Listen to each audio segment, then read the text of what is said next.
तो कुलम सुलम हम लोग को क्या देखा कि इसमें है।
चलो ठीक है, ये एक डिफरेंस है। और और ये अट्रैक्शन रिपल्सन दोनों हो सकता है। Gravitational force is always attractive, always attractive nature. Gravitational force हमेशा अट्रैक्टिव है। ये अट्रैक्शन और रिपल्सन दोनों का ही फोर्स दिखाएगा।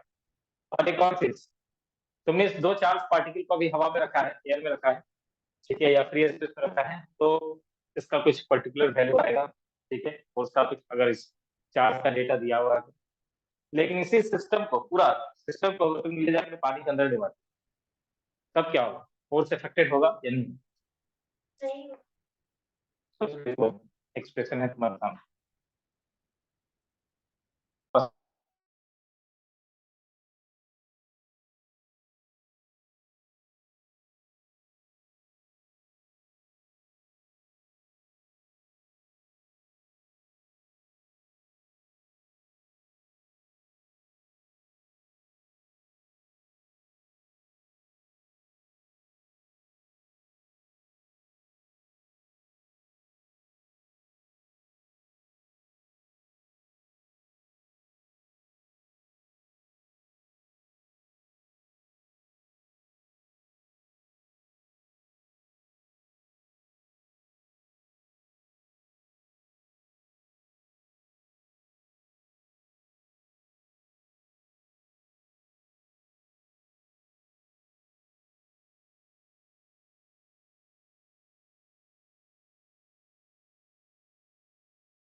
ठीक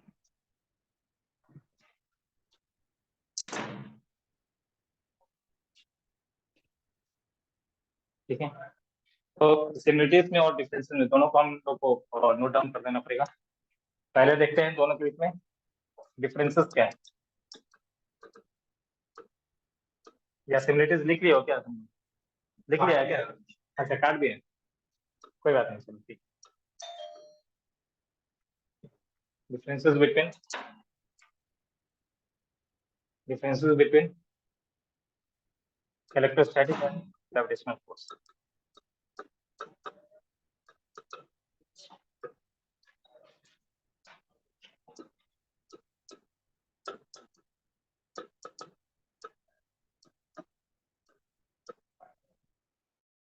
पहला क्या है कि जो इलेक्ट्रोस्टैटिक फोर्स वो अट्रैक्टिव रिपल्सिव कुछ भी हो सकता है, तो लिखेंगे पहला इलेक्ट्रोस्टैटिक फोर्स में भी अट्रैक्टिव और repulsive, but gravitational force is always attractive. Electrostatic force में भी attractive or repulsive, but gravitational force is always attractive। ठीक है, but gravitational force is always attractive। ठीक है, दूसरा electrostatic force, electrostatic force electrostatic force depends upon the medium। electrostatic force depends upon the medium। gravitational force is independent of medium। gravitational force is independent of medium।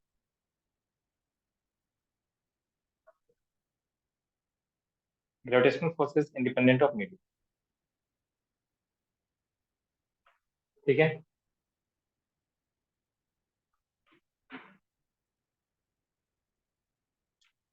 ये हो गया। Next आ जाओ इसमें similarities में, similarities between electrostatic and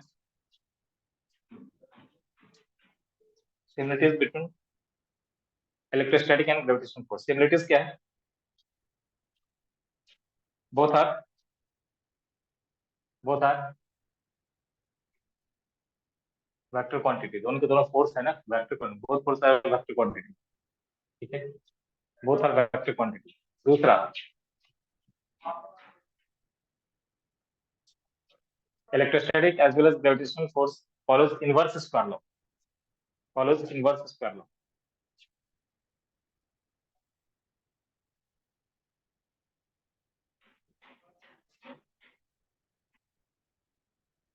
ठीक है, follows inverse square.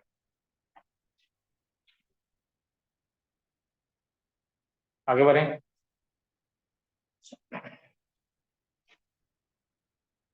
अब आ जाते हैं हम लोग कि चलो हमने फोर्स के बारे में तो पढ़ लिया कि F इक्वल टू के Q1 Q2 by are square ऐसा होगा। ठीक है, लेकिन जब हम इस फोर्स की बात कर रहे हैं या ऐसे जब लिख रहे हैं तो ये सिर्फ फोर्स का मैग्नीट्यूड कैलकुलेट हो रहा है कि फोर्स कितना होगा वो कैलकुलेट हो जाएगा, दोनों के बीच में लगने वाला फोर्स कितना है वो कैलकुलेट होगा, लेकिन ये फोर्स किस डायरेक्शन में एक्ट हो रहा है ये पता नहीं चलता है। फोर्स एक वेक्टर क्वांटिटी है तो इसको हमें फैक्टोरियल रिप्रेजेंट करना पड़ेगा। तो अब इसी को थोड़ा और मॉडिफाई करते हैं, जब हम यहाँ पे फैक्टर साइन दे रहे हैं तो के Q1 Q2, यहाँ पे Q1 था, इधर में था Q2। Q1 ने Q2 के ऊपर कैसे फोर्स लगाया? Force on 1 due to 2। ठीक है, और यहाँ पे क्या लिखेंगे? Q2 ने Q1 के ऊपर कैसे फोर्स लगाया है? Force on 1 due to. ठीक है, पहला हो गया फोर्स ऑन, दोनों इक्वल लिख दे, एक ही लिख दिया क्या मैंने? Force on 2 due to 1, force on 2 due to 1, और यहाँ पे लिखा मैंने फोर्स ड्यू टू। ठीक है, फोर्स ऑन 1 ड्यू टू 2, और उधर में F21 है और इधर में F12। देखो दोनों का डायरेक्शन अपोजिट है, तो F12 equal to minus of F21, और ये एक्शन रिएक्शन अगर इसको पूरे को अगर सिस्टम लेते हैं तो इसने इसके ऊपर फोर्स लगाया, इसने इसके ऊपर फोर्स लगाया, एक्शन रिएक्शन फिर भी यहाँ पे वैलिड है। ठीक है, तो इधर भी जब मैं लिखूंगा K Q1 Q2 by R किस साइड, मान लो सपोज दैट हम लोगों ने लिखा है इसके ऊपर फोर्स, किसके ऊपर, तो क्या लिखूंगे, R on two with respect to one, R two one का स्क्वायर, और यहाँ पे मुझे देना पड़ेगा आर टू वन का cube, sorry unit vector, unit vector हाँ हाँ रिपीट करना, ठीक है। K Q N Q two Y, ये इसने फोर्स लगाया इसके ऊपर किधर की तरफ, राइट की तरफ, मतलब 1 से 2 की तरफ, तो यहाँ पे हम लिखेंगे R of two position factor of two with respect to one, R two one ऐसे लिखा, यहाँ पे क्या है, ये है एफ टू वन, ठीक है, ये यूनिट फैक्टर है, ठीक है। इस यूनिट फैक्टर को अगर हम हटाएंगे यहाँ से तो क्या लिखेंगे, यूनिट फैक्टर को कैसे लिखते हैं याद है, वेक्टर बाय इट्स मैग्नीट्यूड ऐसा लिखा जाता है, तो R two one divided by, एक और आर टू वन आ जाएगा, तो आर टू वन का क्यूब, ठीक है, तो ऐसे लिखेंगे हम इसको। सर ये वाला क्या वन ने Q2 पर फोर्स कैसे लगा वही है? हाँ ये बता रहा है कि वन ने Q2 के ऊपर फोर्स लगाया, अगर सेम चीज तो यहाँ पे हम लोग ऐसे लिख रहे हैं force on two due to one, अगर हमने वन ड्यू टू टू लिखा तब क्या हो जाएगा, यहाँ पे के Q1 Q2 are one two का ऐसे यूनिट फैक्टर लिखेंगे, या फिर इसी को अगर हमने वेक्टर के फॉर्म में लिखा आगे F on one due to two, तो के Q1 Q2 by R one two का स्क्वायर था भी वो क्यूब हो जाएगा, और यहाँ पे आर वन टू वेक्टर के फॉर्म में, ठीक है। तो दिख रहा है कि इन दोनों का जो डायरेक्शन है वो उल्टा है, ठीक है, F on one due to two is equal to minus of F on two due to one, ठीक है। अगर ऐसा है, ये पोजीशन फैक्टर है, इसको हम R1 कहेंगे, ये दूसरे वाले का पोजीशन फैक्टर है, ये R2 है, तो ये है ऐसे R21, R21 को हम कैसे लिखेंगे, तो इस तरह से देखो, वेक्टोरियल सोचना है इधर में, ये एक वेक्टर, ये दूसरा वेक्टर, यानी कि vector R1 vector R1 plus vector R21, ठीक है, इक्वल टू वेक्टर R2, ठीक है। अब यहाँ से अगर R21 को हम निकालना चाहते हैं तो क्या लिखेंगे, R2 माइनस R, ठीक है। तो अगर इसको तुम लिखना चाहोगे उस फॉर्मेट में तो R2 माइनस R1 लिखेंगे यहाँ पे, तो आगे इधर में R2 minus R1 divided by उसी का मैग्नीट्यूड, ठीक है। ये पूरा थ्योरी में था, मुझे बताना था, मैंने बता दिया, हम इसको ऐसे यूज नहीं करते, यूज कैसे करते बता रहा, ठीक है। ये थ्योरी में था कि वेक्टर फॉर्म में आगे लिखने के लिए राइट वेक्टर फॉर्म ऑफ ये कूलम्ब्स लॉ, तो कूलम्ब्स लॉ का वेक्टर फॉर्म में हमें वेक्टर दिखाना पड़ेगा इसे, ठीक है। चलो इसी में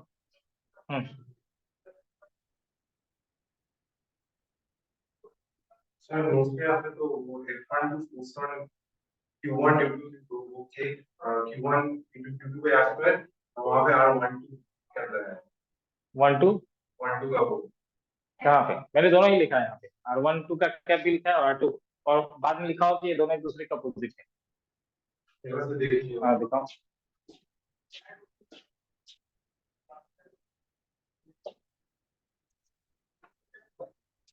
तो यहाँ पर 1 2 force on one due to two, force on one due to, चलो देखते हैं, एक बार देख लेते हैं, force on one due to two, force on one कहाँ पे, force on one, force on one due to two, मतलब इसकी बात कर रहे हैं, यही कर रहे हैं ना, इसकी बात कर रहे हैं, force on one due to two, ठीक है। Force on one due to two अगर लिखेंगे, और यहाँ पे अगर मैंने लिखा ऐसे के Q1 Q2 बाई R21 ऐसा अगर मैंने लिखा, क्योंकि पोजीशन फैक्टर तो हमने इसको दिखाया है, तो ये मुझे यहाँ पे माइनस साइन दिखाना पड़ेगा, ठीक है, ये लिखा था वहां,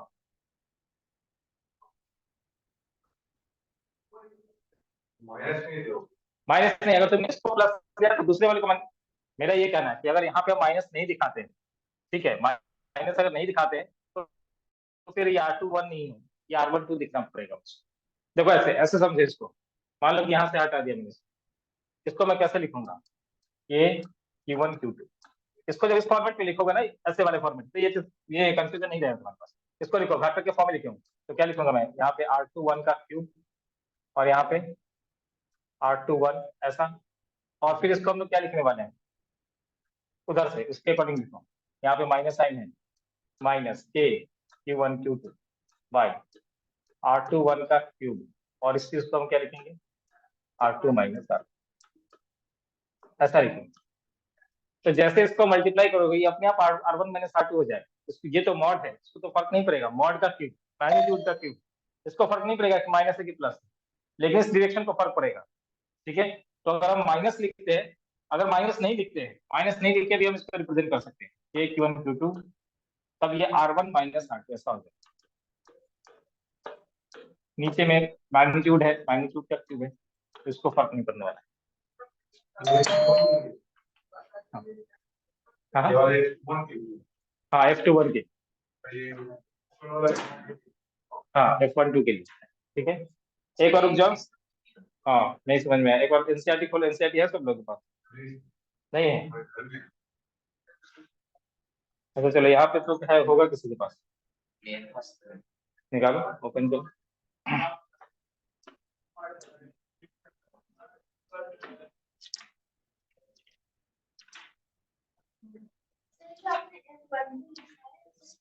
मैं बता देता हूँ, यहाँ पे ये क्लियर हो जाना जरूरी है, क्योंकि नोट्स में जो लिखा है वो भी सही है और इधर में जो बता रहा हूँ वो भी सही है, लेकिन समझना है इसको कि लिखा क्या गया है, क्योंकि डिफरेंट डिफरेंट बुक्स जब पढ़ोगे तो वहाँ पे तुम्हें वापस से कंफ्यूजन हो जाएगा। 12 फिजिक्स पार्ट 1।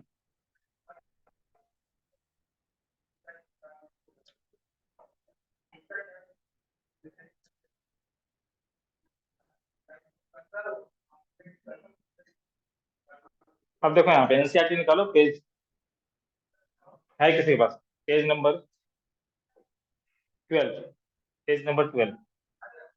ठीक है, एनसीईआरटी अभी जो मैंने जो बताया था तुम्हें वो एनसीईआरटी ऐसा लिखते हैं, लेकिन जब तुम एलन गियर्स का मैथ देखोगे तो जो मैंने नोट्स में लिखा है वैसा लिखते हैं। दोनों ही सही है, दोनों गलत नहीं है, दोनों ही सही है अपनी जगह पे। ये देख लिया तुमने, लिखा है तुम लोग पास एनसीईआरटी है नहीं है? शेयर कर दो। नहीं है? ऐप पे भी नहीं रखते हो क्या? फोन में नहीं रखते तुम? ये पेज निकालो इधर में, कौन सा 11, पेज नंबर 11 था ना, क्या था उसके पास है? इतने से क्या शुरू?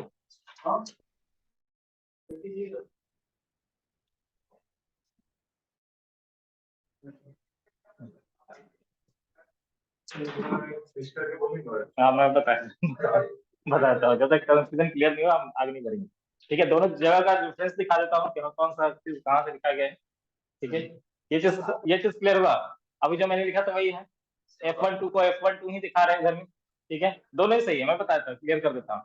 ठीक है, क्योंकि ये आएगा वेक्टर फॉर्म लिखने के लिए आएगा। ठीक है, तो एग्जाम के पॉइंट ऑफ व्यू से मैंने बताया कि एनसीईआरटी जो है उसी के अकॉर्डिंग लिखो। ठीक है, अब एलन का मैथ अगर तुम देखोगे,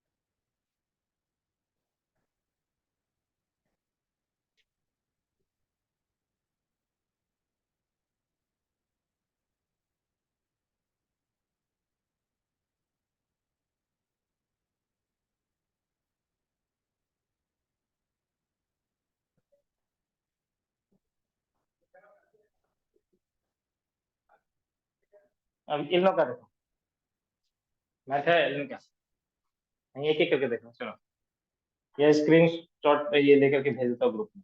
ठीक है, एलन के मैथ में या अदर बुक्स में भी लिखे हैं, ऐसा नहीं कि इन्होंने गलत लिखा है, दोनों ही सही। मैं बता देता हूँ कहाँ पे, ठीक है, कंफ्यूजन कहाँ पे हो रहा है, क्योंकि अभी जो मैंने लिखा वो एनसीईआरटी के अकॉर्डिंग लिखा। मैंने शुरू में बताया था कि एनसीईआरटी का सारा क्वेश्चन कराते हुए चलूंगा, क्योंकि इसमें जितने भी लोग हैं वो सब बोर्ड देने वाले हैं। राइट, स्क्रीन शॉट नहीं ले पा रहा हूँ, वो कैन टेक दिस स्क्रीनशॉट। ठीक है, चलो एलन का मैं यहाँ पे दिखा सकता हूँ।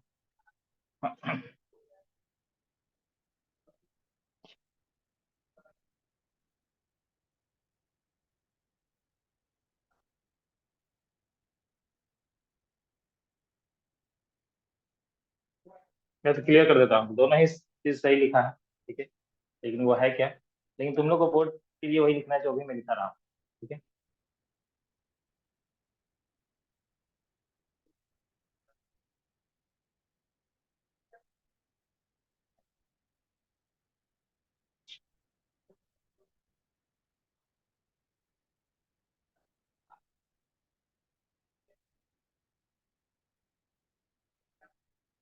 ये आ गया कूलम्स। ठीक है, F proportional to q N Q two F proportional to one by R. अब देखो, जब ये फैक्टर फॉर्म लिख रहे हैं तो एफ वन टू लिख रहे हैं, लेकिन यहाँ पे क्या लिखा है, मतलब उल्टा लिख रहे हैं जो तुम्हारे नोट्स में दिख रहा है वैसे दोनों गलत नहीं, दोनों ही सही। ये जब लिख रहे हैं ऐसे, ठीक है, force on q one due to q two, force on one due to two, ऐसा लिखा है। अब force on one due to two जब ये देखेंगे इधर की तरफ, ध्यान से सुनना। ठीक है, force on one due to two जब हम लोग इधर की तरफ देख रहे हैं, यहाँ पे रेफरेंस फ्रेम ले लेते हैं, इसका फ्रेम ऑफ रेफरेंस ऐसा था, इसका ऐसा, इसको हमने R1 कहा, इसको हमने R2 कहा। ठीक है, अब ये बताओ, जो पोजीशन फैक्टर तुमने लिया है, पोजीशन फैक्टर हमने ये R1, इसको कहा R on R2 minus R1, R2, या फिर चलो अभी R लिखते हैं, डिसाइड कर लेंगे कि ये क्या आने वाला है। अभी मैं इसको R लिख रहा हूँ, तो R1 प्लस R, देखो ट्रायंगल है कि नहीं, ये टू टेल कॉम्बिनेशन, ये ऐसे आकर के यहाँ पे ऐड हुआ, ये ऐसे आया, इसका टेल इधर में आकर के ऐड हुआ, हेड यहाँ पे, इनिशियल से फाइनल को मिला दिया, ये इसका रिजल्टेंट। ठीक है, यहाँ तक किसी को दिक्कत? तो R1 प्लस R को हम लोग R2 लिख रहे हैं। अब ये देखो, ये R क्या है, ये R क्या है, ये R है R2 माइनस R।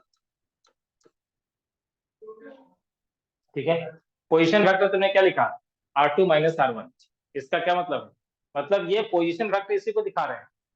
ठीक है, लेकिन उसके रिस्पेक्ट में इसके ऊपर फोर्सेस को लिख रहे हैं, force on one due to, force on two due to one.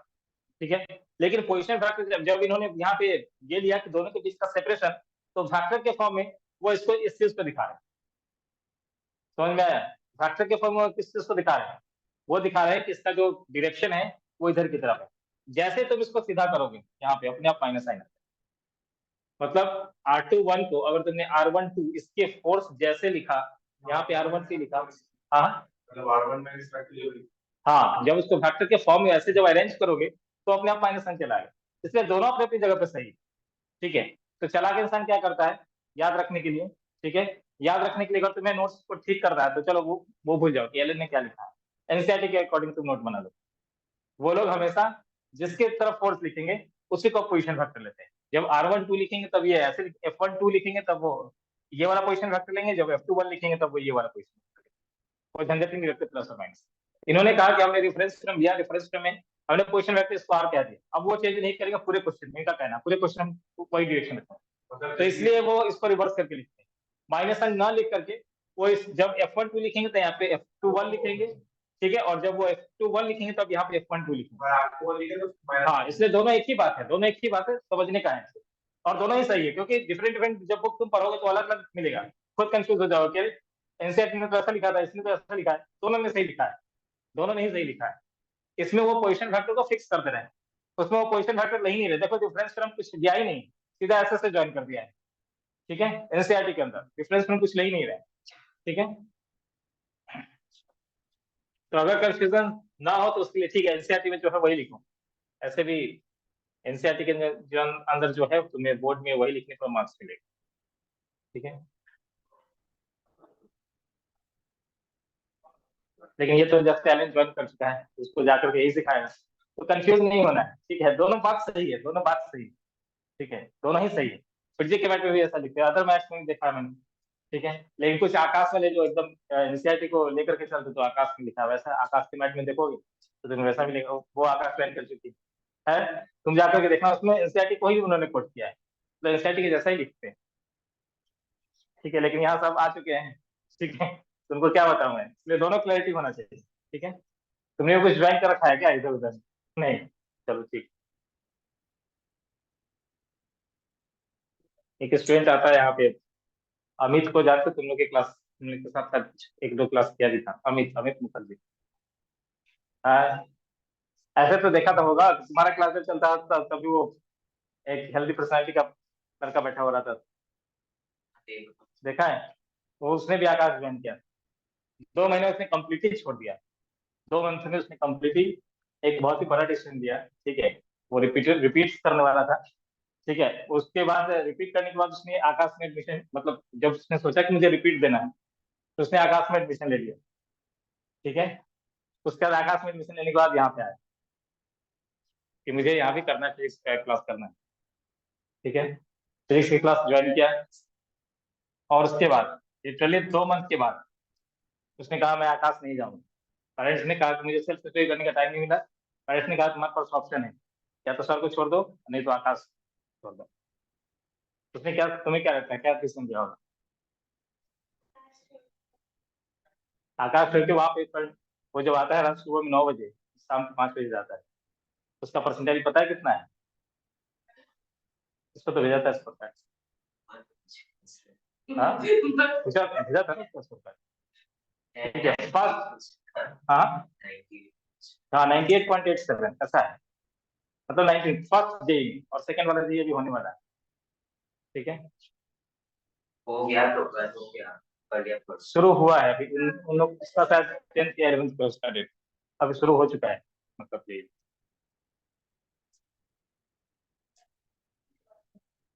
फिर उसके बाद ही वो 3 मंथ के बाद उसका दोस्त और एक और आया, लेकिन उसके लिए बहुत टाइम लेट हो चुका था, अरे चलो, वो भी आकाश छोड़ चुका है, लेकिन अब छोड़ने का कोई मतलब नहीं है। अब यहाँ पे देखो यार, वो चीज लिख रहे हैं F12 R1 - R2। ठीक है, तो यहाँ पे वो R1, यहाँ इस पे फर्क नहीं पड़ेगा क्योंकि ये मैग्नीट्यूड है। ठीक है, प्लस और माइनस से क्या फर्क पड़ता है? हाँ, माइनस नहीं निकला। कहाँ पे, कहाँ पे माइनस नहीं? यहाँ पे R2 में देखो वहां खुद देखो ना इधर में, कि यहाँ पे वो लोग लिख रहे हैं क्या R21, यहाँ पे वो जब लिख रहे हैं तो इस रेफरेंस फ्रेम के रिस्पेक्ट में लिख रहे हैं। ठीक है, उन्होंने इसको ले लिया है, देखो R12 ये दिखा दिया इन्होंने, अब दिखा दे तो पूरे क्वेश्चन में चेंज नहीं करेंगे। ठीक है, ये दिखा दिया तो मैंने पूरे क्वेश्चन में चेंज नहीं किया, लेकिन जब यहाँ पे वो लिख रहे हैं F12, जब वो वेक्टर के फॉर्म में लिख रहे हैं तब वो एनसीईआरटी की तरह लिख रहे हैं। तो ज्यादा अच्छा है कि तुम एनसीईआरटी की तरह प्रेजेंट करो चीजों। ठीक है, कंफ्यूजन उसमें नहीं रहेगा। F12 तो R12 और F21 तो वहां पे R2 - R। ठीक है, वो चीज कर लो, ठीक कर लो उसको, लिखो एनसीईआरटी वाला ही लिखो। सर यहाँ पे R21 मतलब R2 माइनस R1 होता है। R2 R2 हाँ, R21 क्या है, तो R2 minus R1। R2 - R1। यहाँ पे पहले हम वहाँ पे R21 ले लेते, फिर इसको हम तोड़ दिए वेक्टर फॉर्म में, तो R1 माइनस R2। एरो देखो दिखा, एरो देखो, यहाँ का एरो देखो। ठीक है, और यहाँ का एरो देखो, तुम खुद बताओ। यहाँ तो एरो चेंज कर देना, तो क्यों लिखेंगे माइनस? एरो का डिरेक्शन ये ले लिया, वो ऐसे जो ऐड कर रहे हैं R2, देखो यहाँ पे, यहाँ वो कैसे ऐड कर रहे हैं, समझना है इस चीज को। वो क्वेश्चन कर रहा है, रियली में वो कंफ्यूज होने वाला चीज है, तुम लोग क्वेश्चन नहीं कर रहे तो कैसे समझ रहे हो? उसने क्वेश्चन रेज किया, बिल्कुल सही किया है क्वेश्चन में। अब देखो यहाँ पे, ये R2 ऐसे, ये फर्स्ट वेक्टर। ठीक है, और इसको तो मान लो सेकंड वेक्टर, मैं इसको R लिख रहा हूँ R। अब इनिशियल से फाइनल ये हो गया रिजल्टेंट हुआ। अब बताओ R क्या है? तो बस इसलिए रुक करके सोचना है। ठीक है, रुक करके सोचना है वहां पे, ऐसे नहीं कि कुछ भी कंज्यूम कर लिया कि हाँ ठीक है। ठीक है, क्वेश्चन क्यों नहीं किया तुम लोगों ने? पोजीशन वेक्टर में लोग फंसते हैं इधर, पोजीशन जैसे मैं कह दूंगा कि कूलम्ब्स लॉ वेक्टर फॉर्म लिखना है तो प्रॉब्लम होगा तुम्हें, लेकिन तुम लोग क्वेश्चन नहीं कर रहे, सिर्फ एक ही इंसान क्वेश्चन कर रहा है, ये गलत बात है। थ्योरी रेज करो कि क्यों हो गया, अभी मैंने बताया, उसने तुरंत उस चीज को नोटिस किया कि हाँ कि ऐसा होता है, उसके अकॉर्डिंग उसको लगा कि यहाँ कुछ और ही हो रहा है, उसने क्वेश्चन रेज किया है कि कैसे हो रहा है। तो यहाँ पे डायरेक्शन अलग है, यहाँ पे डायरेक्शन अलग है, यहाँ पे जो उन्होंने डायरेक्शन लिखा था। ठीक है, यहाँ पे जो उन्होंने डायरेक्शन दिखाया था वो ये वाला डायरेक्शन दिखाया। ठीक है, तो उल्टा करके लिख रहे थे, यहाँ पे वो डायरेक्शन इस पर दिखा रहे हैं। ठीक है, तो इनके खुद के ही स्टडी मैट में कंट्राडिक्शन दिख रहा है, इसलिए मैं कहूंगा एनसीईआरटी को फॉलो करो, कोई दिक्कत नहीं, उसमें सही लिखा है। ठीक है,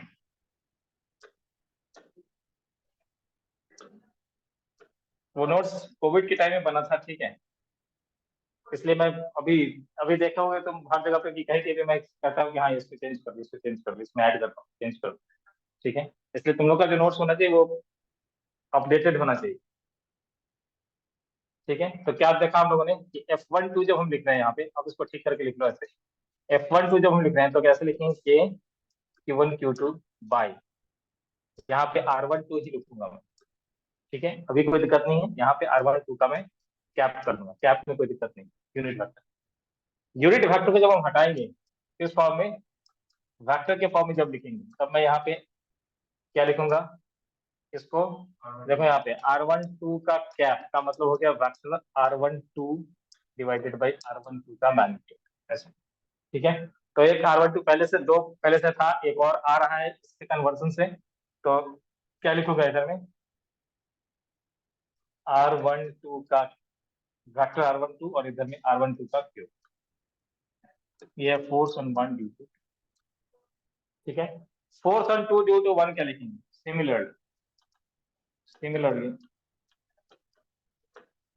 फोर्स ऑन 2 ड्यू टू 1, इसको क्या लिखेंगे, यहाँ पे वो R12 वेक्टर को जब थोड़े R2 में सारा लिख लीजिए R1 में।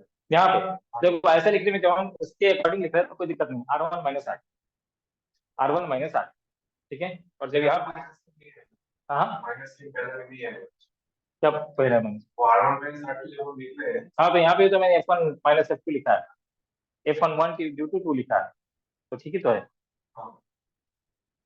और यहाँ पे क्या लिखेंगे, R21 का स्क्वायर R21 का क्यूब, ठीक है, तो इसको क्या लिखूंगा, R Q1 Q2 वेक्टर के फॉर्म में जब लिखूंगा यहाँ पे तो इधर में R21 का क्यूब, ठीक है, ऐसा हो गया। वो लिख दिया मैंने इधर। यूनिट वेक्टर को डिफाइन करते हैं कैसे, वेक्टर बाय इट्स मैग्नीट्यूड, समझे इस चीज को, चलो रुको, कंफ्यूजन हुआ उसको, ये बताओ एक्स एक्सिस के अलॉन्ग अगर मैं 5 यूनिट जाऊंगा ऐसे तो मैं क्या लिखूंगा, 5 आई कैप, हाँ या ना, 5 आई कैप, अब 5 आई कैप में मैं कह रहा हूँ तुम्हें इसके मैग्नीट्यूड से डिवाइड कर दो, 5 से डिवाइड कर दो, यूनिट इसका मैग्नीट्यूड कितना है, लेंथ कितना है, 5 यूनिट है, तुमने इसके मैग्नीट्यूड से सब डिवाइड कर दिया, तो क्या बन गया, आई कैप क्या है, unit vector along x axis है, तो किसी वेक्टर में अगर तुम उसके मैग्नीट्यूड से डिवाइड कर दोगे तो यूनिट वेक्टर बन जाता है, इसलिए जब इस यूनिट वेक्टर को हटाया, कैप को हटाया मैंने, तो वेक्टर डिवाइडेड, क्लियर, ठीक है, क्वेश्चन पूछो, छोटा हो बड़ा हो, हाँ बोलो। तो वहाँ पे हम अगर R2 लेते हो पॉइंट पे वहाँ पे पर R2 वो मैंने चेंज कर दिया, वो उधर वाला चीज हटा दिया है, एलन वाले मैच का चीज हटा दिया, नहीं मैं अगर R2 लेते तो फिर क्या माइनस आता है। हाँ, यहाँ पे अगर R21 लिखते हाँ। ठीक है तो इधर में एक माइनस है, सर आपने वो वाला नहीं दिया आपने क्या माइनस है, तो आप यहाँ पे F1 F2 ले लें यहाँ पे Q1 Q2 बाई अच्छा सुनो चलो, R1 मैं इधर वाले डिरेक्शन को अगर मैं एफ लिख दूं तो इधर वाले डिरेक्शन को मैं माइनस एफ लिखूंगा, तो वही तो किया है, जो नेगेटिव होना चाहिए था मैंने उसको एफ लिख दिया, तो दूसरे वाले फोर्स में क्या लिखा है, माइनस माइनस है, लिखा नीचे में F1 टू F1 एक दूसरे के अपोजिट हो, ठीक है, तो उससे फर्क नहीं पड़ेगा, ठीक है, अपडेट कर दो इसको इसके अकॉर्डिंग, ये लिखेंगे हम लोग क्या, ऊपर में हेडिंग दे दोगे क्या, vector form of Coulomb's law का वेक्टर फॉर्म, ठीक है, क्योंकि ये दो फोर्स के बीच में हम लोग लिख रहे हैं अभी, अब दो से ज्यादा जब जाएंगे तो प्रिंसिपल ऑफ सुपरपोजिशन आएगा, प्रिंसिपल ऑफ सुपरपोजिशन में ये वेक्टर का चीज बहुत इंपॉर्टेंट, मतलब ये वहां पे करना नहीं है, वेक्टर जो हम लोगों ने बेसिक वेक्टर जो पढ़ रखा है, जैसे ऐसे क्वेश्चन आएंगे, क्वेश्चन कैसे आएंगे सुपरपोजिशन प्रिंसिपल वाले, तो ऐसे कि यहाँ पे 3 चार्जेस हैं, इसको इक्विलेटरल ट्रायंगल के ऊपर रखा है, ये इसके ऊपर और ये इसके ऊपर कितना फोर्स लगाया, तो जैसे दो फोर्स आ गया हमने उसके अकॉर्डिंग दिखा दिया एरो, ठीक है, ये इसके ऊपर स्टेशन लगा रहा है, ये इधर की तरफ लगा रहा है, राइट, अब इन दोनों को, ये एक F1 हो गया, ये F2 हो गया, दोनों के बीच का एंगल थीटा है, तो रिजल्टेंट में कैसे निकालेंगे, तो वेक्टर का काम, तो सुपरपोजिशन प्रिंसिपल से पढ़ने के लिए आएगा, लिखने के लिए राइट डाउन, तो सुपरपोजिशन प्रिंसिपल सजा करके जैसा बुक में दिया वैसा लिख देंगे, ठीक है, लेकिन जब एप्लीकेशन आएगा तो जो फैक्टर तुमने पढ़ रखा है पहले वही वेक्टर काम में है। ठीक है, सुपरपोजिशन प्रिंसिपल का सिंपल ये मतलब है कि अगर किसी पॉइंट के ऊपर बहुत सारे चार्जेस हैं, अभी तो मैंने 2 चार्ज इसके ऊपर, ये इक्विलैटरल ट्रायंगल के ऊपर 3 चार्जेस हैं, किसी एक के वर्टेक्स के ऊपर पूछा कि नेट फोर्स कितना होगा, तो नेट फोर्स का क्या मतलब होता है, उसके ऊपर टोटल कितना फोर्स लग रहा है। तो पहले हम ऐसे देखेंगे, Q1 के ऊपर Q2 भी फोर्स लगा रहा है और Q3 भी फोर्स लगा रहा है। तो पहले हम इंडिविजुअल फोर्स को देखते हैं, तो इंडिविजुअल फोर्स कितना है बताओ।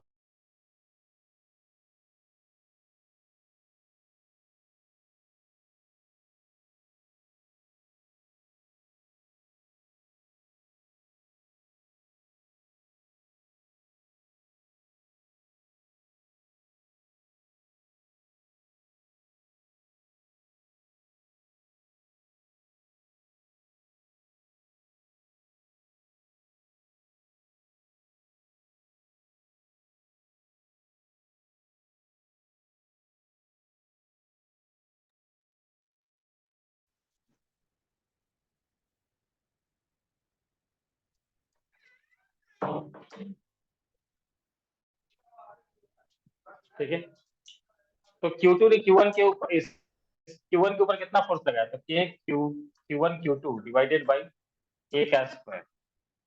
अब हम सिर्फ मैग्नीट्यूड लेकर के काम करेंगे, क्योंकि अब फैक्टर ऑपरेट करने वाले हैं। ये F1 लिख दिया मैंने, F2 कितना है, तो K Q1 Q3 divided by equilateral triangle, दो फोर्स, हाँ Q1 मैंने Q1 Q2 ठीक है। तो ये दो फोर्स हमने निकाल दिया। ठीक है, अभी मैं फैक्टर के फॉर्म में नहीं लिखूंगा, इसलिए मैंने क्या कहा, सुपरपोजिशन प्रिंसिपल में पढ़ाऊंगा, क्योंकि आता है, तो मतलब क्वेश्चंस में आता है, मतलब बोर्ड में आता है। लेकिन जब एप्लीकेशन की बात होगी, तो एप्लीकेशन का बात मैं सिर्फ वेक्टर से करूंगा। मतलब इसमें मैंने एक फोर्स निकाल लिया, इधर से मैंने एक फोर्स निकाले, 2 फोर्स निकाले, दोनों के बीच का एंगल थीटा है, तो अब मैं फैक्टोरियल सोचूंगा ऐसे कि दोनों का resultant F net equal to root under F1 square F2 square plus 2F1 F2 cos theta. अब इधर मैं कहा में सुपरपोजिशन प्रिंसिपल यूज कर रहा हूँ, सुपरपोजिशन प्रिंसिपल यही है, वेक्टर एडिशन।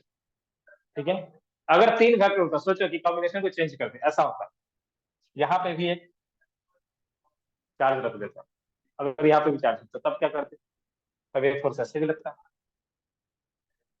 ठीक है, अब तो 3 फोर्स लग रहा है, क्या करेंगे, अब कैसे निकालेंगे रिजल्टेंट, पहले 2 का रिजल्टेंट, पहले 2 फैक्टर का रिजल्टेंट, जो रिजल्टेंट आया उसके साथ तीसरे का रिजल्टेंट, मतलब पहले इन दोनों का हम लोग कैलकुलेट करेंगे। ठीक है, वो ये है, इसको एफ प्राइम कर देता हूँ, क्योंकि अभी नेट फोर्स नहीं आया, तो एक और फोर्स आ चुका है, तो नेट फोर्स ये नहीं रहा, एफ प्राइम। एफ प्राइम में क्या करा, उन दोनों का रिजल्टेंट जो आया वो एफ प्राइम, एफ प्राइम, और इधर से जो फोर्स लग रहा था इसको मैं एफ थ्री कर दूंगा। ये दोनों सेम डायरेक्शन में, ये हो सकता है कि ये दोनों भी किसी एंगल पे एक्ट हो रहा हो, वो अलग चीज है। ठीक है, वो रेस्ट ऑफ वेक्टर कर हाँ, अब दोनों का मतलब अब इसका भी हमें कैलकुलेशन कर देना पड़ेगा, और दोनों एक ही लाइन में है, मतलब यहाँ पे अगर तुम पुट करोगे तो cos थीटा को cos 0 पुट करोगे, तो सीधा ये F1 प्लस F2 का होल स्क्वायर कैसा आएगा, मतलब सिंपल एडिशन है, एक ही लाइन के ऊपर हो तो वेक्टर को सीधा ऐड कर सकते हैं, एक ही लाइन के ऊपर। हाँ, F3 को कैसे निकालेंगे, वो तो मेरा क्वेश्चन था। ठीक है, ये F3 को बच गए बाकी लोग, F3 को कैसे निकालेंगे, तो ये पूरा साइड ए दे रखा है, मतलब ये भी ये है, ये भी ये एंगल 60 डिग्री,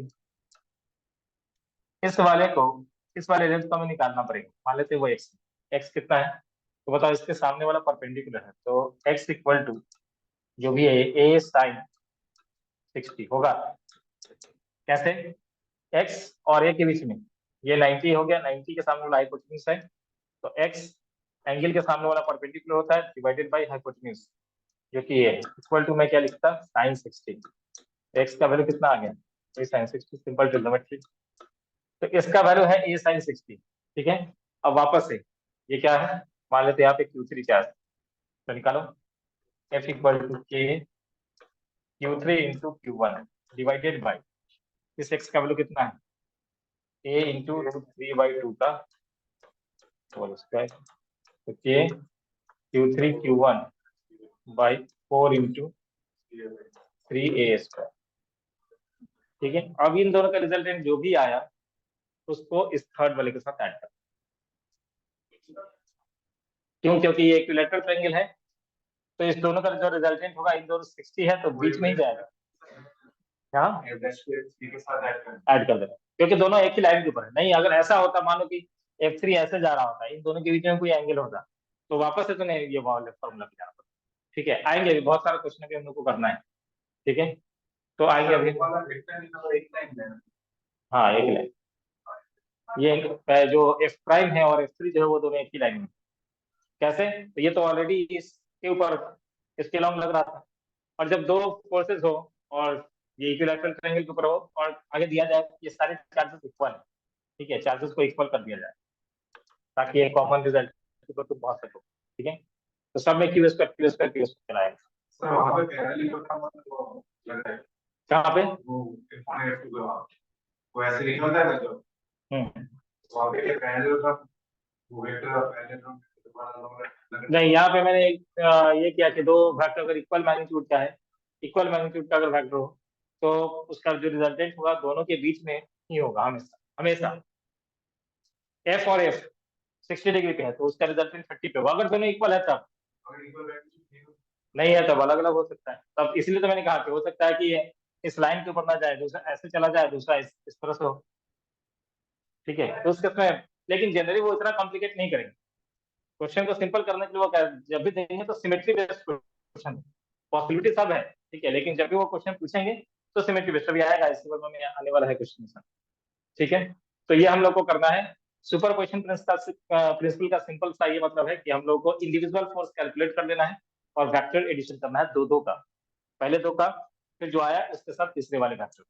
ठीक है, चलो अब आ जाते हैं हम लोग सुपरपोजिशन प्रिंसिपल। हाँ, मैक्सिमम क्वेश्चन अभी देखिएगा, अभी तो आ रहा है क्वेश्चन तो हम लोग सुपरपोजिशन प्रिंसिपल, इसलिए तो मैं सब कुछ क्लियर करता हुआ चल रहा हूँ कि देखो मैं पढ़ा रहा हूँ तुम्हें ये, लेकिन पूछा क्या जाएगा। ठीक है, सुपरपोजिशन प्रिंसिपल आएगा, लिखने के लिए आएगा तुम theory based.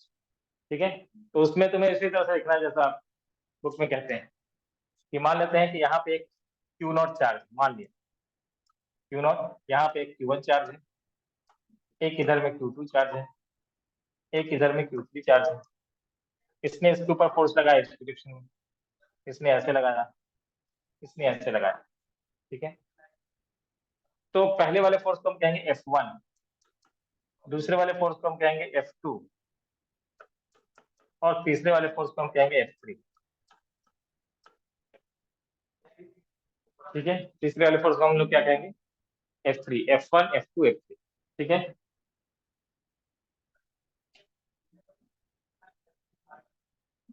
F1, F2, F3।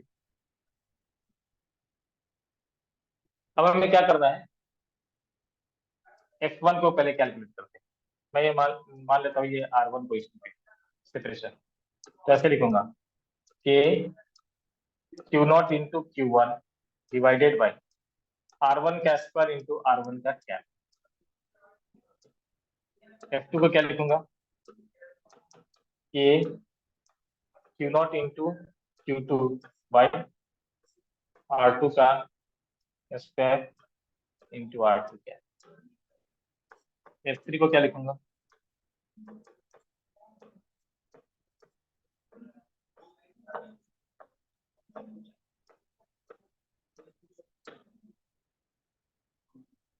ठीक है। अब क्या करेंगे, सबको फैक्टोरियली ऐड कर देंगे। एफ नेट इक्वल टू, मुझे ये चीज बताना है कि एफ नेट जब निकालेंगे तो सबको हम फैक्टोरियली ऐड,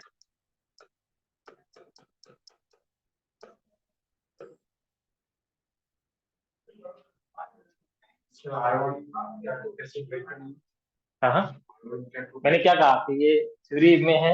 R1 कैप को अगर ब्रेक करना चाहोगे तो जैसे इसको सबको पोजीशन फैक्टर देना पड़ेगा। ठीक है, और फिर उसके बाद लिखना है, इसलिए मैंने क्या कहा कि थ्योरी में इसलिए ऐसा बताऊंगा मैं, लेकिन जब हम एप्लीकेशन करेंगे तो बहुत ही सिंपल, क्या इंडिविजुअल कैलकुलेट करना है, फैक्टोरियली ऐड करना, बस इंडिविजुअल कैलकुलेशन फैक्टर एडिशन। ठीक है, नोट पॉइंट करके लिख देता हूँ यहाँ।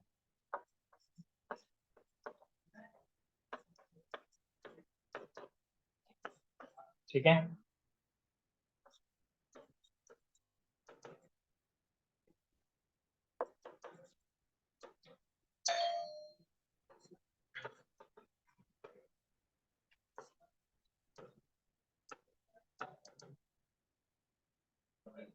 And factor addition.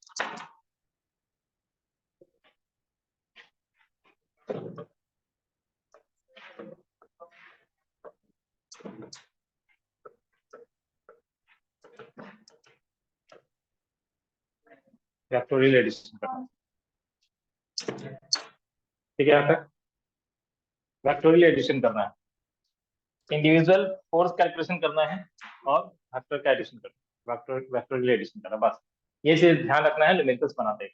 ठीक है, सुपरपोजिशन प्रिंसिपल जब आएगा, इंडिविजुअल फोर्स को कैलकुलेट करना है।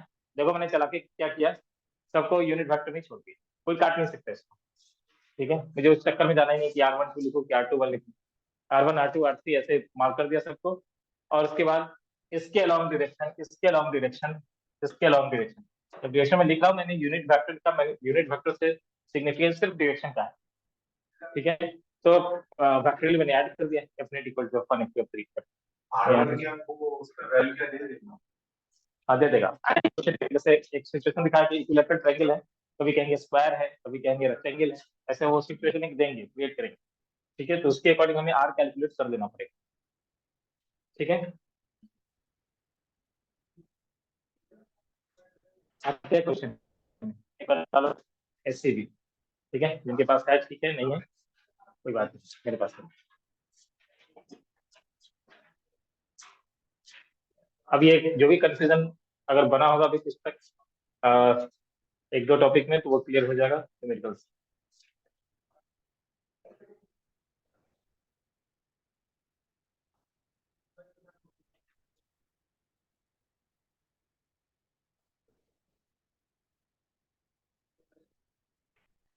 ये वाले चैप्टर पे हम इलेक्ट्रिक स्टैटिक्स हाँ वॉल्यूम 2 में हाँ, ये इससे होना तो फॉर्म क्यों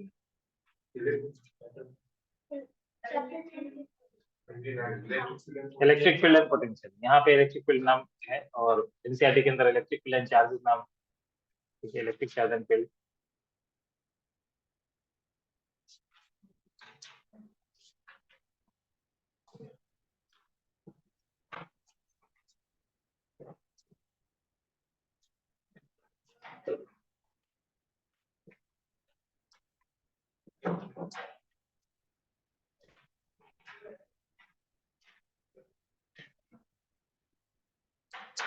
दिख रहा है, first question, find the dimensional formula of epsilon not.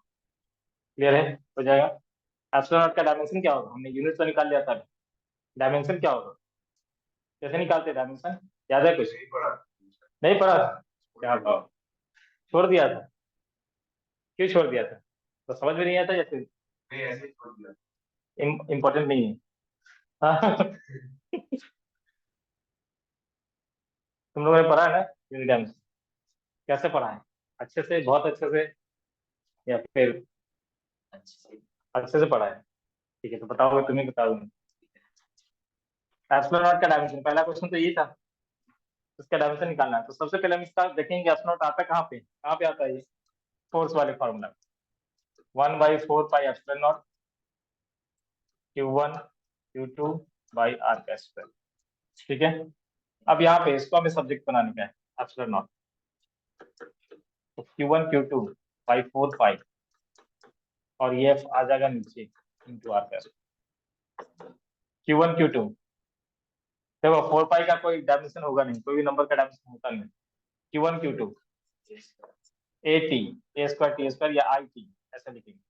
ठीक है, IT वाले IT लिखते हैं। ठीक है, तो और नीचे में F को क्या लिखूंगा, ML T-2 इंटू L2, तो M-1 L3 T4 I2 L-3, क्योंकि ये भी तो ऊपर गया है नीचे से, M-1 L-3 T4 I2। उसके यूनिट से निकाल सकते हाँ, किससे, इसकी यूनिट से किसके यूनिट से, एप्सिलॉन नॉट की यूनिट से एप्सिलॉन नॉट के यूनिट से होगा। यूनिट से कैसे निकालेंगे बताओ?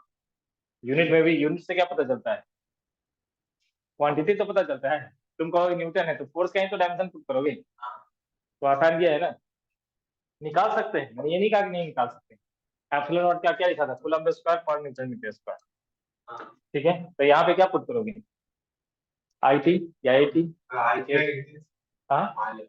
आई करंट है, करंट इनटू टाइम। करंट तो फंडामेंटल क्वांटिटी है ना, करंट, ठीक है। फंडामेंटल क्वांटिटीज के टर्म में हम डायरेक्ट क्वांटिटी को निकालते हैं। तो आई टू द पावर 2 और यहाँ पे टी टू द पावर 2 और नीचे में फोर्स का डायमेंशन है और लेंथ का square L two the power, हो जाएगा। ये पहला क्वेश्चन को रिलेट किया पहले वाले चैप्टर से, 12th का पहला चैप्टर 11th के फर्स्ट चैप्टर के साथ रिलेट है। कौन सा? एप्सिलॉन का डायमेंशन पूछा गया है। चलो, और यही क्वेश्चन आया है 2013 में जेई मेंस, देख लेना पेपर, इस टाइम क्वेश्चन पूछा गया एप्सिलॉन का डायमेंशन, ठीक है। चलो आगे बढ़ते हैं। सेकेंड वाला जो क्वेश्चन है, क्वेश्चन नंबर 2, सेकेंड वाला जो क्वेश्चन है एस सी वर्मा का जो क्वेश्चन, इस सीरीज,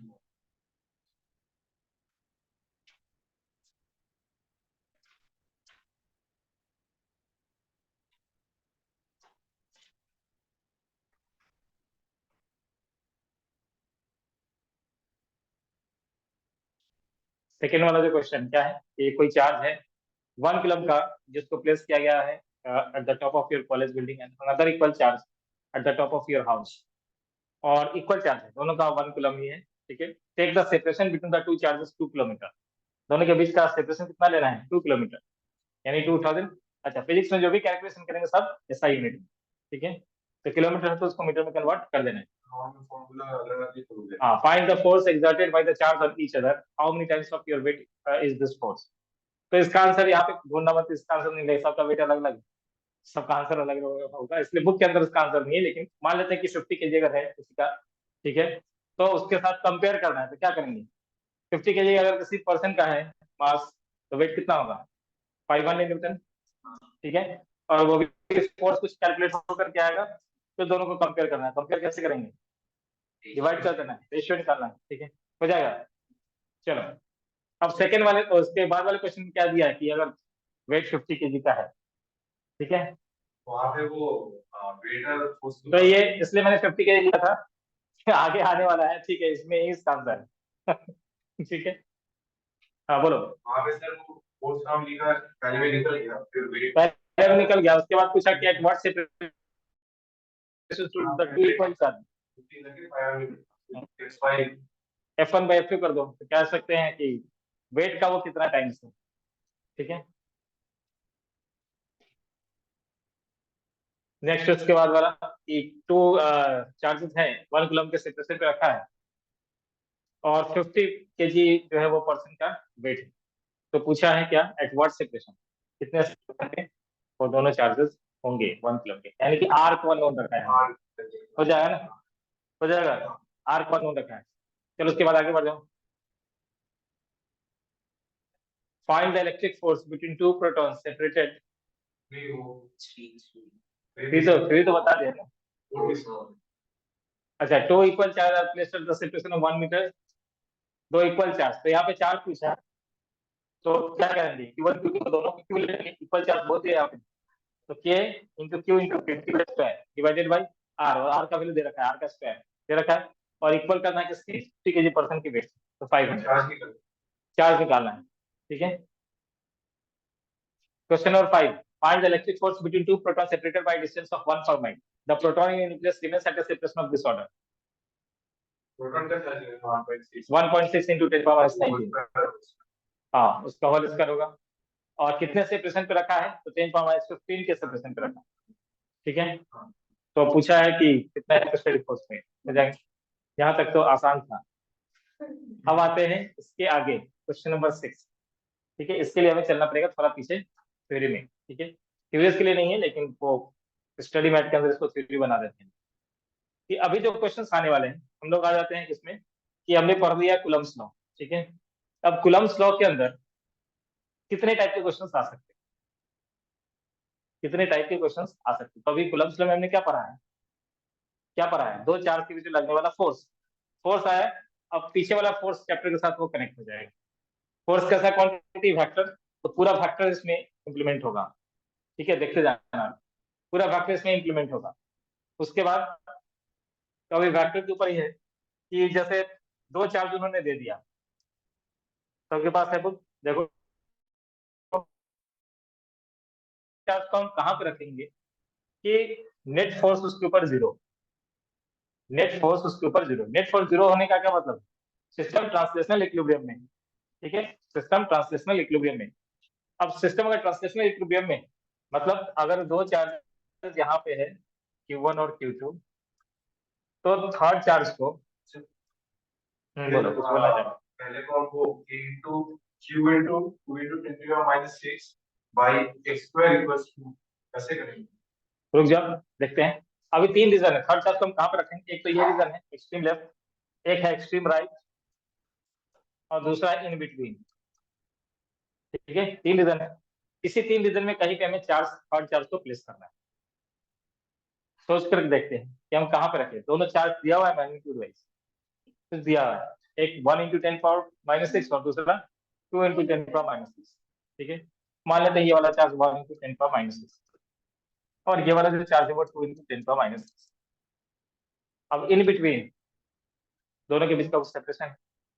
अब बताओ चार्ज को हम कहाँ पे रखें, एक एक रीजन में रख के देखते हैं। मान लेते हैं किसी ने कहा कि हम यहाँ पे रखेंगे चार्ज को, ठीक है रखो। ये वाला चार्ज इसको पुश करेगा ऐसे, ये वाला चार्ज भी पुश करेगा ऐसे, दोनों फोर्स एक ही डायरेक्शन। क्या नेट फोर्स जीरो हो सकता है यहाँ पे, पॉसिबल ही नहीं, नहीं है पॉसिबल। यहाँ पे आ जाओ, बीच वाला ही होगा, ये इसको इधर इधर पुश करेगा, वो वाला चार्ज भी ऐसे पुश कर रहा है, यहाँ भी पॉसिबिलिटी नहीं। इन बिटवीन कहीं पे मान लेते हैं इधर में कहीं, ये वाला इसको पुश करेगा इस तरफ, ये पुश करेगा इधर, नेट फोर्स जीरो हो सकता है, ठीक है।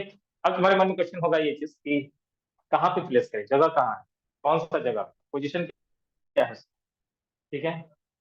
तो किसी एक से हम लोग मान लेते हैं कि ये वाला जो सिचुएशन है एक्स है, तो दूसरे वाले से कितना होगा, जो भी इसके बीच का डिस्टेंस था, मान लेते हैं दोनों के बीच का सेपरेशन पहले से डी था, तो ये D-X, ठीक है, होगा। अब क्या करेंगे, इस दोनों के मैग्नीट्यूड को इक्वेट कर देना है। तो यहाँ पे हमने एक चार्ज को रख दिया क्यू, कैपिटल क्यू, तो क्या लिखेंगे के इंटू ये वाला चार्ज 10⁻⁶, के इंटू Q1 इंटू क्यू, ये वाला Q into Q divided by x का स्क्वायर इक्वल टू के into Q divided by D-X का होल, ठीक है। अब तो निकालोगे, निकालो। यही मैं हाँ यही मैं बोल रहा अच्छा ये बोल रहे थे, ठीक है करो। अब तुमसे वापस क्वेश्चन पूछूंगा, एक का चार्ज कर दूंगा निगेटिव, फिर पूछेगा बताओ आप क्या हो।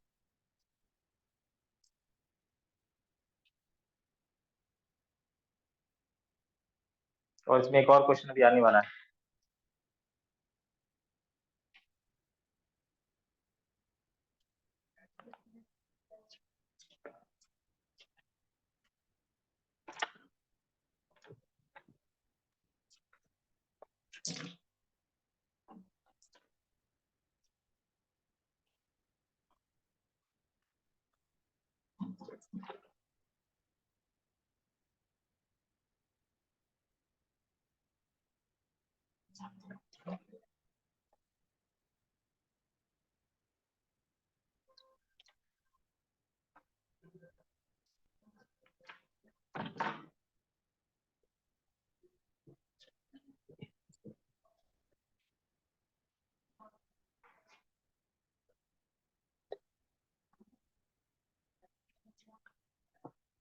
पॉइंट जीरो पॉइंट जीरो पहले वाला से क्वेश्चन था 10 सेंटीमीटर था, पहले वाला जो डी मैंने लिखा है वो 10 सेंटीमीटर, ठीक है। डी जो मैंने लिखा था वो 10 सेंटीमीटर था शायद। हाँ वो 0.1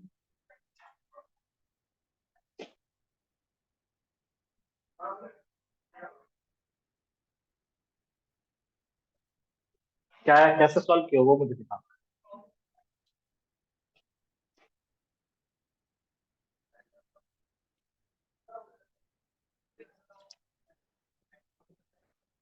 पूरा सत्यानाश कर दिया।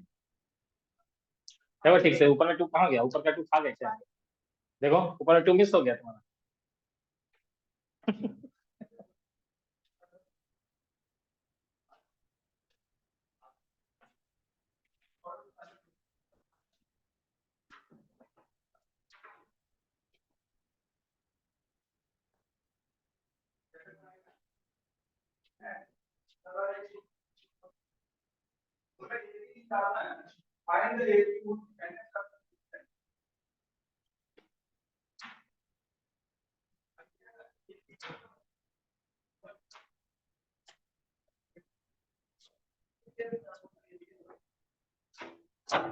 कैसे करोगे?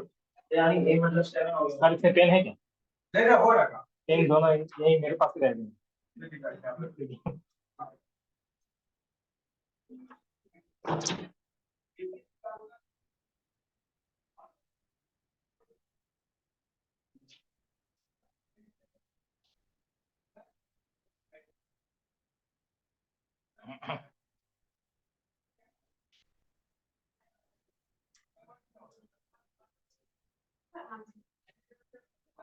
बताओ चलो हुआ होगा, कोई टेंशन नहीं लेनी का। हाँ कैसे हो गया ये कमाल। तुम खुद सोच के देखो, चलो खुद सोच के देखो, ये दोनों अगर एक जैसा मैग्नीट्यूड का नहीं तो बीच बीच में कैसे आ गया, सवाल ही नहीं। ठीक है उत्साह, हेलो। क्या हुआ? जा गड़बड़ हो गया, पूरा सत्यानाश कर दिया।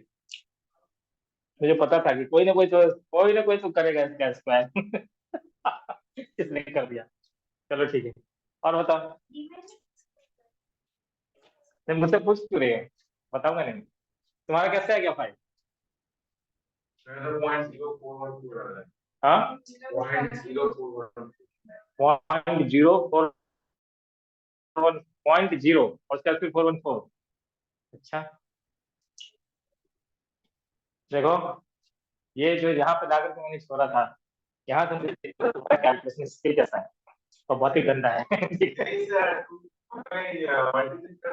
इसको मल्टीप्लाई कर दिया, उसको इसको उठा दे d-6 पर उठा दे फिर 2 को नीचे ला डी मैंने सिक्स को कहाँ उठा दिया, यहाँ नहीं ऊपर ऊपर कर दिया, रेसिप्रोकल कर दिया पूरा। तो ऐसा ही क्या होगा ना, x square equal to d minus x का होल स्क्वायर डिवाइडेड बाई 2। हाँ फिर x equals to d-6 by root 2 एक मिनट, हाँ करो। फिर x equals to d-6 by root 3 अच्छा x equal to d minus x by root, हाँ फिर इसको इस तरह मल्टीप्लाई कर दिया root two x plus x equals to d plus x equal to d, फिर इसको कॉमन लिया 1.414 plus 1 d by root two plus one. हाँ ऐसा 1.4 हाँ फिर हाँ 2.414 2.4 क्या 2 पॉइंट नीचे, हाँ और फिर इसका तुम डिवाइड करोगे, रियली रैशनलाइज कर दो, नीचे वाला वन हो गया, नीचे वाला वन हो गया। डिवाइड करना आसान है कि मल्टीप्लाई करना आसान, ये बताओ। मल्टीप्लाई ठीक है। अब रूट टू का वैल्यू तो पता है ना, क्या होता है, 1.4 -1 0.414, उसमें 10 से मल्टीप्लाई 4 वही तो वही तो 4 पॉइंट 14.14 नहीं 14 पॉइंट कैसे 4.14 था ना, 1.414 into 10 1.414 में से 1 तो माइनस हो गया, 0.41 नीचे वाला 1 हो चुका है, और ये 1.414 -1 है, तो 0.414 इंटू 10 4.14, ऐसा कुछ, ये सही है। 4.14 from smaller charge, larger charge से कितना, 10 माइनस, देखो आंसर 5.9।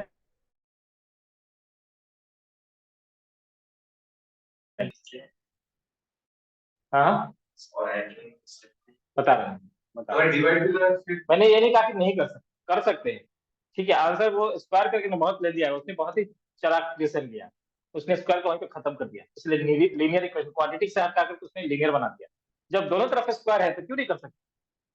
मुझे यही देखना था कि कौन ये करता है और कौन स्क्वायर करता है, क्योंकि यहाँ पे आने के बाद क्या है, बहुत लोगों को दिखता है, चलो खोल देते हैं इसको। ठीक है, खोल देते हैं इसको। ठीक है, इसको भी खोल दिया, इसके और जानबूझ के मुझसे बदले। मैंने ये नहीं कहा सॉल्व नहीं होगा, सॉल्व होगा क्वाड्रेटिक से, लेकिन टाइम कितना लग गया तुम्हारा ये देखो, टाइम तो कंज्यूम हो गया, उससे भी आंसर आएगा, उससे भी आंसर वही आएगा। तुम पहले इसको सब्स्टिट्यूट करो, कहाँ पे गलती का वो भी बताया था। गलती तुमने क्या किया, इस टू को खा गए तुम। अच्छा, टू यहाँ पे लिखा है 2x², ठीक है, तो ये जाकर के इधर में x² हो गया है। हाँ अब ठीक है, सबको एक तरफ लेकर के जाओ तब, ऐसे कैसे लिख सकते हैं, सबको एक तरफ लेकर के जाओ। होगा।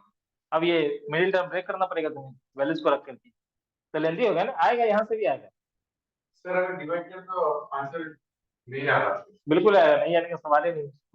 करिए 0.1 by 2.41 10/2.41 1.1 क्यों होगा? सेंटीमीटर मैंने अभी सेंटीमीटर में ही रखा है, वो वही तो सेंटीमीटर में ही कैलकुलेट किया हूँ। में सेंटीमीटर में दिया है। हाँ मैंने मीटर में। हाँ, मीटर में किया तब ठीक है, ठीक है तो तब 100 से मल्टीप्लाई करेंगे तो 2 डिफरेंस हाँ, वही, लग जाएगा। ठीक है, करेक्ट सर। देखो उनका आंसर देखो, बुक में तो है। 5.9 सेंटीमीटर क्लियर? अब थ्योरी में तुम्हें दिखा होगा कि अगर दोनों चार्ज इफ Q1 Q2 ऐसे ग्रेटर देन 0, मतलब दोनों सेम मीटर का चार्ज होगा, या तो दोनों पॉजिटिव या फिर दोनों निगेटिव, तो दो सेम मीटर का जब चार्ज हो तो इन बिटवीन कहीं पे ना कहीं पे नेट फोर्स 0 होगा, इन बिटवीन। ठीक है, लेकिन अगर एक को पॉजिटिव और एक को निगेटिव कर दे, if Q1 Q2 less than, जो कि 7 नंबर क्वेश्चन है, देखो आप एक चार्ज को निगेटिव कर दिया ना, ठीक है, अब क्या होगा, अब क्या होगा,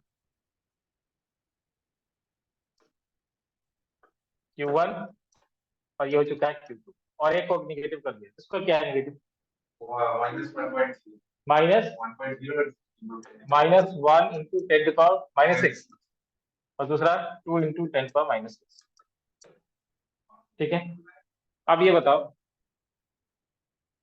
कि इन दोनों के बीच में अगर फिर से हम उसी तरह से रीजन 1, रीजन 2, रीजन 3 ऐसे डिवाइड करें, किस रीजन में नेट फोर्स 0 हो सकता है, सोच कर बताएं। ऐसा नहीं कि कुछ भी बोल दिया, पूछा तो कुछ भी मुख पर बोल दिया, हो सकता है, राइट, इन बिटवीन तब 0 नहीं होगा। बहुत सोच कुछ ने आंसर किया कि अगर यहाँ पे रखते हैं तो ये माइनस का टेंडेंसी होता है अपनी तरफ अट्रैक्ट करने का, प्लस वाले का है टेंडेंसी रिपेल करने का, क्योंकि जो टेस्ट चार्ज हम रखते हैं ना उसको हम जनरली पॉजिटिव रखते हैं। ठीक है, तो अगर यहाँ पे पॉजिटिव चार्ज है तो माइनस वाला अट्रैक्ट करेगा, तो एक इधर की तरफ और प्लस वाला उसको रिपेल करेगा। ठीक है, तो नेट फोर्स 0 हो सकता है। यहाँ पे रख के देखते हैं, ये माइनस वाला अपनी तरफ खींच रहा होगा, ये इसको पुश कर रहा होगा क्या?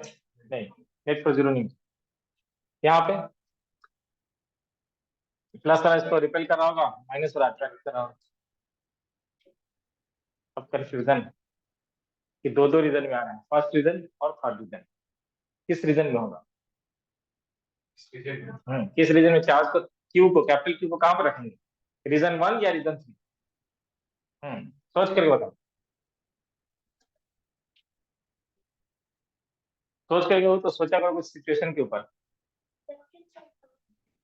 लेफ्ट हैंड साइड में, अच्छा बाकी लोगों को बोलने दो। उत्साह, अच्छा लेफ्ट हैंड, दो लोगों ने तो लेफ्ट विंग को सिलेक्ट कर लिया, लेफ्ट ही लग रहा है, तो सब सिटियन से पटो। लेफ्ट विंग, चलो ठीक है, सही है, सबका आंसर सही है, लेकिन क्यों? बताओ। जो चार्ज नेगेटिव है हाँ। और जो टेस्ट चार्ज पॉजिटिव है, तो अट्रैक्शन ज्यादा होगा कंपैरेटिव रिपल्शन, तो क्यों से हो रहा होगा टेस्ट चार्ज, क्यों ज्यादा होगा अट्रैक्शन? क्योंकि पास है ना, आर कम है। हाँ डिस्टेंस कम है। अच्छा चलो ठीक है, और कोई? मैं नेगेटिव उसकी तरफ जाएगा। निगेटिव है तो उसकी तरफ जाएगा ना, इससे याद नहीं। और पलक बताओ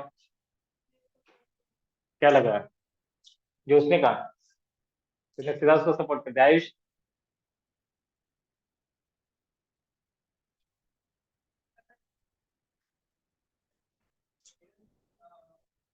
तुम्हारे पास अभी टाइम है, तुम सोच करके कुछ बोलना चाहते हो तो बोल सकते हो।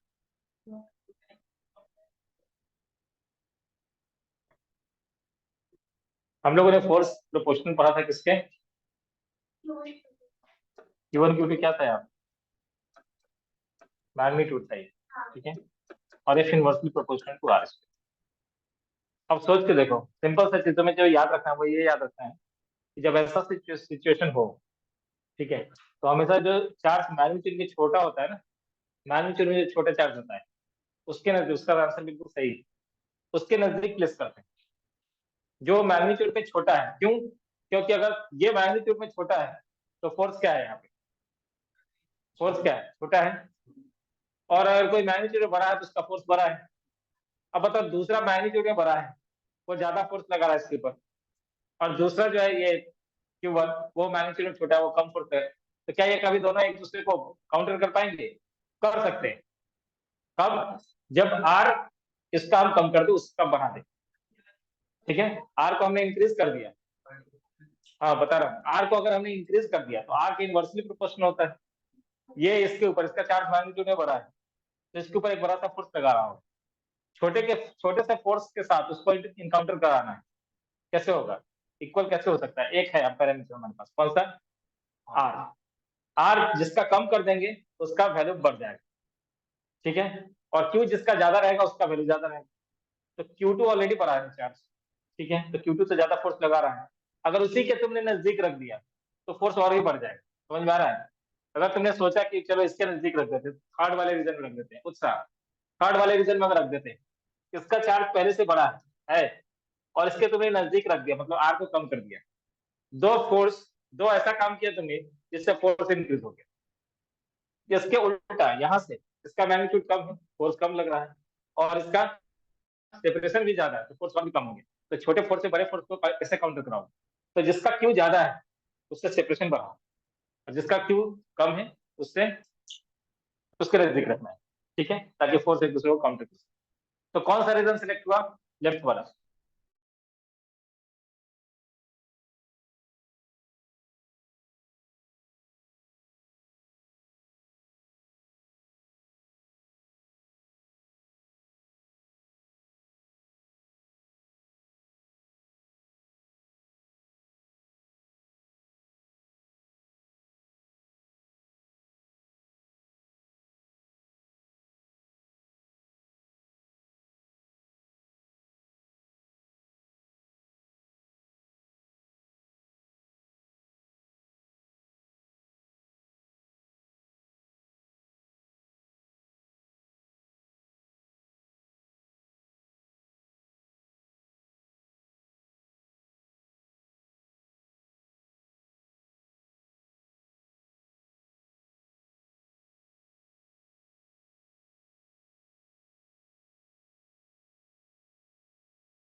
Root Q one into D divided by root Q two minus root Q one.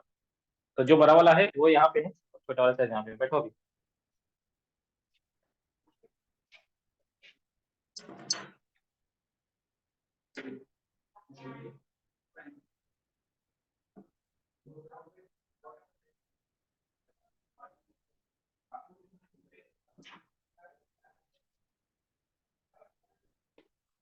ठीक है यहाँ तक।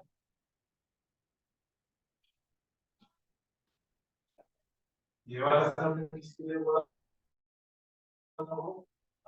ये जब होगा अपोजिट नेचर का चार्ज होगा तब। वो वाला सेम नहीं चलता है, बस। हाँ, सेम नेचर का चार्ज होगा तो इन बिटवीन, और अपोजिट नेचर का चार्ज होगा तो ये या तो फर्स्ट रीजन या फिर थर्ड रीजन, जो छोटा मैग्नीट्यूड का है उसके नजदीक हो। ठीक है, अब आते हैं हम लोग सिस्टम इक्विलिब्रियम।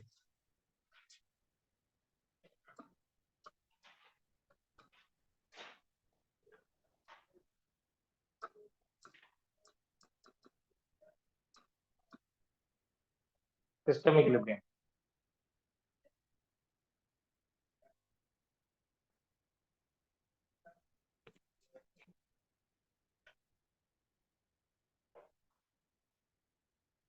सिस्टम इक्विलिब्रियम जब पूछा जाएगा, जैसे यहाँ पे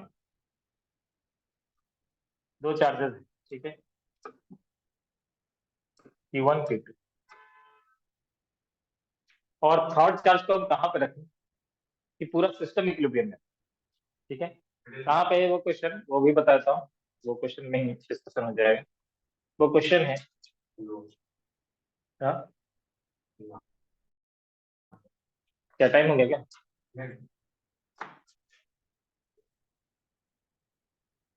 वो क्वेश्चन है तुम्हारा 27 निकालो। एससीबी का 27, क्वेश्चन नंबर 27। ठीक है, यहाँ पे दो पार्टिकल एन बी जिसके charges Q and two Q are placed on a smooth table with a separation d. A third particle C is to be clamped on the table in such a way that the particle A and B remains at rest on the table under electric force. What should be the charge on C and where should it be placed? Clamped. कहाँ पे उसको clamp करना है और कितना होना चाहिए charge? Plan बोल प्लेस्ड प्लान कहाँ पे क्लैम्प कहाँ पे करेंगे या प्लेस कहाँ पे करेंगे कि पूरा सिस्टम इक्विलिब्रियम में। ठीक है, बहुत लेट है, एक मिनट।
ठीक है, यहाँ तक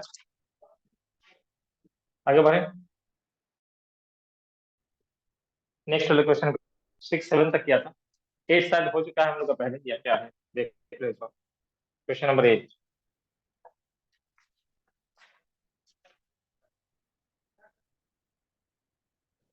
two charge particles are placed at a distance 1 centimeter apart. What is the minimum force, minimum possible magnitude of the electrical force on each charge?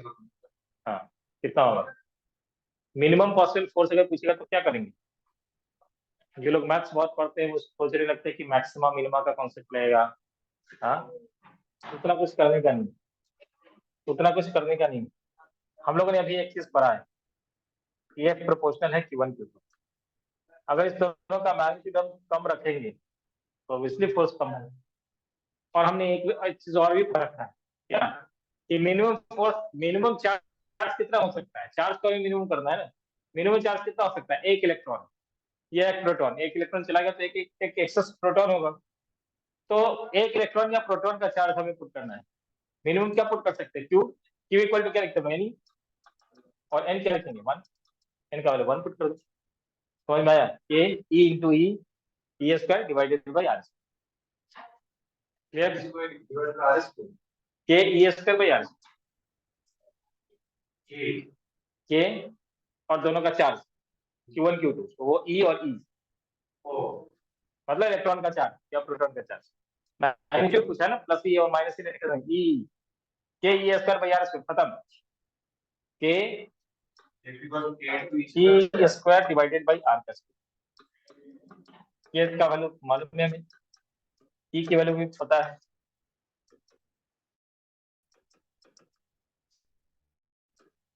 और आर कितना है? 1 सेंटीमीटर, तो 0.01, या फिर ऐसे लिख दो, चलो 1 इंटू 10 का -2 का स्क्वायर। ठीक है, समझ में आया? मैक्सिमम इनवा का चीज यूज नहीं करने का है। टाइम क्या हुआ? टाइम 7 o'clock हो चुका। इसका क्वेश्चन तुम्हारा है। चलो नेक्स्ट, नेक्स्ट क्या है इसके बाद बताओ। क्वेश्चन नंबर 8 तक पहुंचे। 9 बता चुका हूँ। 100 ग्राम वाला देखो, हो चुका है। 10 भी हो चुका है कि पूरा का पूरा अगर जितना निगेटिव, हाँ नहीं बोल सकते, नहीं मैक्सिमम कितना होगा? 1 इलेक्ट्रॉन, 2 इलेक्ट्रॉन, 3 इलेक्ट्रॉन, 4 5 6 7 3 नहीं। ठीक है, तो मिनिमम बता सकते हैं, मिनिमम फिक्स है आप कि कम से कम एक तो जाएगा। ठीक है, उसके बाद ये वाला मोल वाला क्वेश्चन है। हाँ मोल वाला क्वेश्चन, उसके बाद वो 10 वाला क्वेश्चन नंबर 11।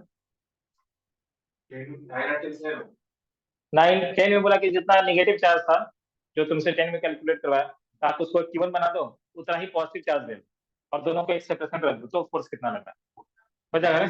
हाँ हाँ ठीक है। 11,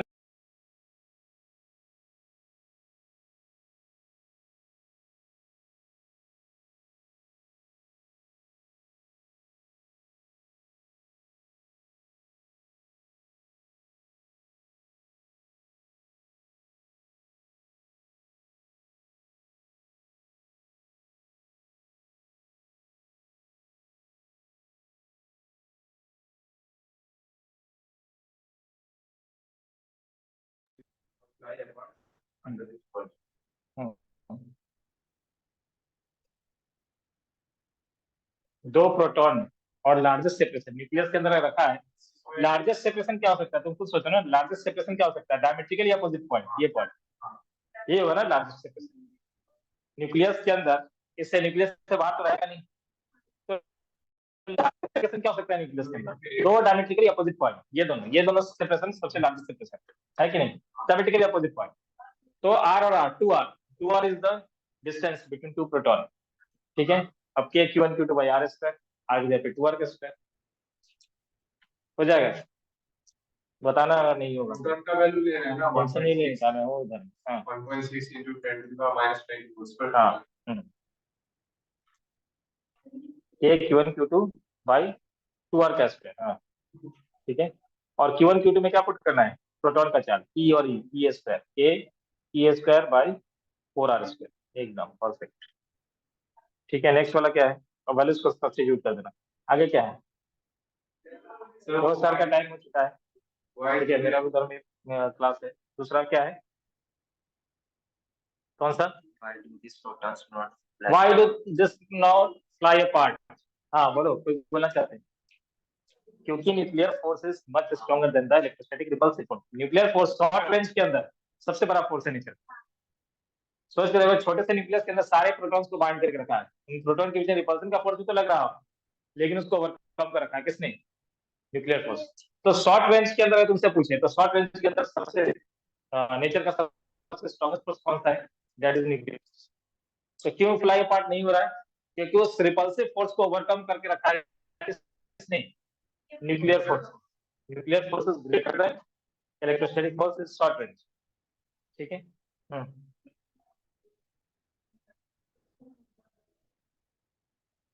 ठीक है, 15 तक तुम लोग को ट्राई करके आना है, अप टू 15। ठीक है, उसके आगे भी होगा। ठीक है, नेक्स्ट वाले क्लास हम लोग देखेंगे कि जैसे सर्कुलर मोशन के साथ कैसे कनेक्ट करना है, न्यूटन्स लॉ के साथ कैसे कनेक्ट करना है, इन सारे क्वेश्चंस को। ठीक है, आपने वो होमवर्क दिया था ना, वो पहले वाला जो होमवर्क दिया था मैंने सिर्फ चार्ज की प्रॉपर्टीज पे दिया था, ध्यान में होगा तुम लोग।